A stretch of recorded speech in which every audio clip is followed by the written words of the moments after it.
Bonjour Vitinha, Baptiste Bécard de l'AFP. Vous avez récupéré la semaine dernière vos deux camarades du milieu, João Neves et Fabian Ruiz. Qu'est-ce que ça fait de les retrouver et qu'est-ce qui fait de vous l'un des meilleurs milieux actuels au monde, si ce n'est le meilleur? Merci. Bon, bon, en première, bonjour à tous. Ça fait du bien. Ça fait du bien au groupe d'avoir le groupe presque complet, d'avoir João et Fabi de retour. Et voilà. Si c'est João, si c'est Fabi, si c'est Warren, si c'est moi, n'importe quel milieu va jouer, on va être prêt.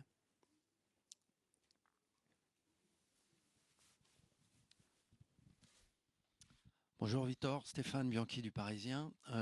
Vous êtes champion d'Europe en titre. Le Bayern reste sur 15 succès d'affilée. Quelle est la meilleure équipe d'Europe en ce moment? Je pense que la réponse peut être donnée demain. C'est mieux qu'on se parle sur le terrain qu'ici. Mais oui, j'ai la même opinion que toi. C'est à ce moment-là les deux meilleures équipes en Europe. Bayern, ils sont dans une forme fantastique. Et nous aussi on est bien, on continue dans cette lancée l'année dernière. On se sent bien et on a hâte de jouer ce match. Bonjour Vincent. Bonjour Vincent Duluc au Progrès. Est-ce que Progrès, mais j'ai vieilli, hein, c'était il y a 30 ans à l'équipe. Je sais pas pourquoi. Désolé. Euh, une question sur Marquinhos, sur le capitaine qu'il est.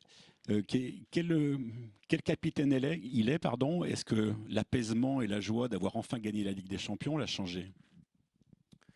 C'est vrai il est heureux. C'est vrai que tu vois dans sa visage qu'il est content, qu'il est bien en ce moment. Il se sent bien. Il est, je sais pas le mot en français, mais c'est comme relief. Euh, on est content pour ça, pour lui. Ça fait du temps qu'il est là, qu'il essaye de gagner. Heureusement, on l'a fait et voilà, on sent on sent qu'il est bien content. Mais voilà, il continue le leader qu'il était avant, toujours présent, toujours, que ce soit dans la parole, dans l'exemple, juste être présent. Et on a dans lui un grand leader, un grand collègue et un grand joueur. Bonjour, Philippe Sanforge pour RTL. On sait que dans cette première phase de Ligue des Champions, ce qui est important, c'est d'engranger les points pour être le plus vite en position de qualification. Mais ce genre de match, il y a une notion de prestige, d'autant plus quand on a gagné la Ligue des Champions et qu'on est tenant du titre. Est-ce que comme contre Barcelone, il y a une volonté de montrer que désormais vous êtes parmi les meilleurs et que ces matchs-là, en fait, sont nécessaires aussi pour entretenir l'image, l'aura du club partout en Europe? C'est- ça va tomber un peu ce que j'ai dit avant.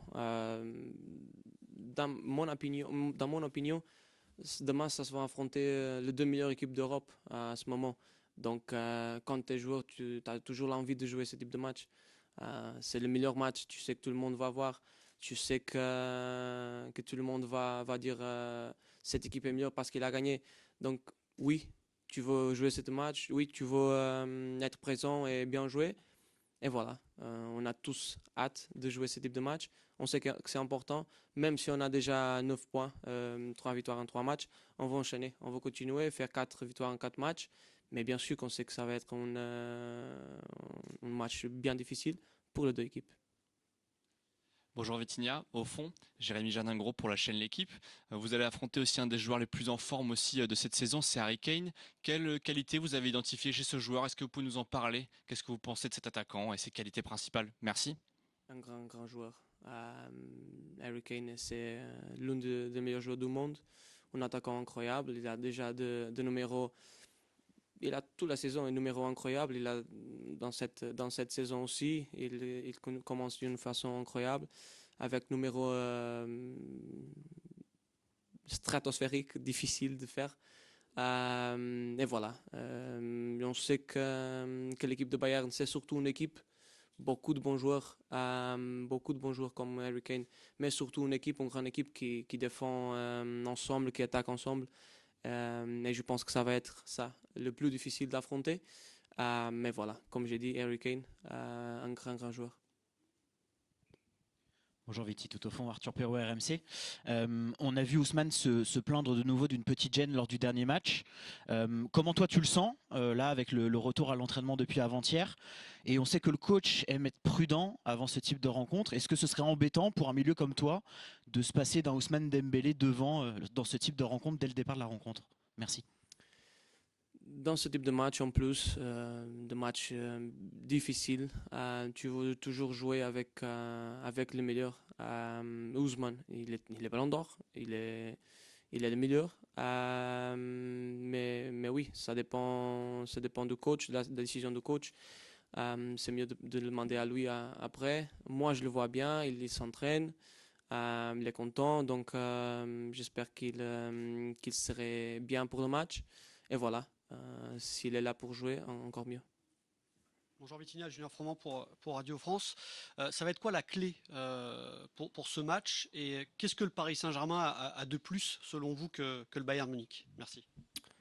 C'est une bonne question ça. C'est une bonne question. Je pense que le match ça va être un peu à l'image de ce qui s'est passé aux États-Unis contre eux. Un match bien serré, pression de chaque côté, partout. Beaucoup de duels de 1 contre 1. Et voilà, les deux équipes, elles ont l'envie d'avoir le ballon tout le temps. Donc, il n'y a qu'un ballon. Ça va être intéressant. Je pense que le match se va décider comme aux États-Unis dans le petit détail. Vraiment, je pense que ça va être un match très compétitif, très intense. Et voilà, on a hâte de jouer ce match, on aime bien de jouer ce match parce que là on peut montrer la vraie force de l'équipe. Et c'est ce type de défi que nous mettons envie de jouer. C'est difficile à dire. Je pense que, comme j'ai dit, ça va être décidé dans le petit détail. Parfois, c'est dans l'individuel, un détail individuel. Parfois, c'est l'équipe, c'est le ballon touché dans le poteau et entré et pas entré. C'est difficile de dire quel détail, quel aspect ça va être la différence. Mais voilà, c'est difficile de dire un aspect. Bonjour Victor, juste ici, Elias Peters, 90 000. Depuis le début de saison, vous endossez un rôle un peu plus de leader dans l'effectif du Paris Saint-Germain. Vous êtes l'un des vice-capitaines notamment. Estimez-vous que pour franchir un nouveau cap dans votre carrière, justement, vous devez vous affirmer encore plus comme un des leaders du Paris Saint-Germain? Merci. Tu me demandes si vous devez encore plus être un leader dans cette équipe pour franchir un nouveau cap. Merci. Oui. Directement, je te dis oui. Je pense que je peux et je dois aussi continuer à grandir dans cet aspect aussi de leader, aujourd'hui comme une des vice-capitaines, surtout de contrôler dans le match. J'essaie déjà de le faire, mais aussi avec mes collègues, de parler avec eux, de me sentir un des leaders de cette équipe. Je pense que je peux agrandir dans ça. J'ai beaucoup de marge et voilà, c'est un des aspects à améliorer dans ces prochaines années. Bonjour Vitinha, Dunia Mesli pour ATS. On a vu sur ce début de saison, sur certains matchs, des actions qui auraient pu être mieux conclues sur un meilleur tempo. Est-ce que toi, tu le trouves qu'il y a manqué aussi de fraîcheur mentale, d'automatisme, ou est-ce que c'était aussi une question de conviction devant le but, qui seront des points clés contre le Bayern demain, justement? Tu parles de l'effectivité, de l'efficacité, oui. L'efficacité, oui, c'est justement, ça. Oui. Peut-être. Ça c'est une vieux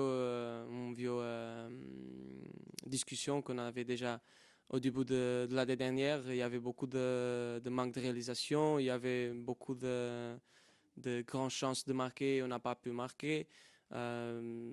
Naturellement, ça a passé, ça a venu naturellement. On a passé jouer mieux que Luque. On n'a pas on pensait à ça. On n'a pas. Je pense que ça ça ne pose pas de problème. On sait que dans le moment qu'il faut mettre le but, qu'il faut passer aux collègues mieux coloqués, on va le faire. Donc, je pense que ce n'est même pas une question. Bonjour Viti, ici Saïd Hamda pour Squad. J'ai envie de te poser une question sur Nuno Mendes, ton compatriote. Aujourd'hui, il est considéré comme le meilleur latéral gauche du monde et tout le temps dans les matchs du Paris Saint-Germain, il y a un match dans le match face aux très grosses équipes. Ça va être Nuno Mendes face à Mohamed Salah, face à Saka, face à Lamine Yamal. Comment tu le vois, lui, dans son duel face à Michael Olise? Est-ce que tu penses qu'aujourd'hui, il a encore une marge de progression? Comment tu juges son évolution générale? Toujours, il y a marge de progression pour tout le monde, pour tous les joueurs. C'est vrai qu'il est dans une forme incroyable. Il commence très bien cette saison. Moi, j'aime bien de jouer avec lui. Il me facilite beaucoup de choses. Donc, c'est un grand joueur. Comme tu as dit, mon opinion, c'est aussi le meilleur latéral gauche du monde. Et voilà, j'espère que demain, il va gagner son duel, que ça nous aide beaucoup aussi. Et comme j'ai dit, je pense que ça va être beaucoup d'intensité dans cette match, beaucoup de pression, beaucoup de duels de 1 contre 1. À chaque duel qu'on gagne, à chaque 1 contre 1 qu'on va gagner, c'est mieux pour nous. Donc j'espère que lui, il gagne son duel aussi. Ouais. Avec Michael Olise, c'est un grand joueur.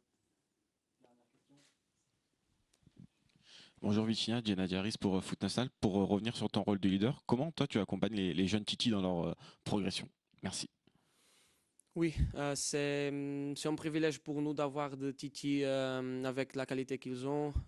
C'est pas une affaire qu'on le fait, c'est pas une affaire que le coach fait.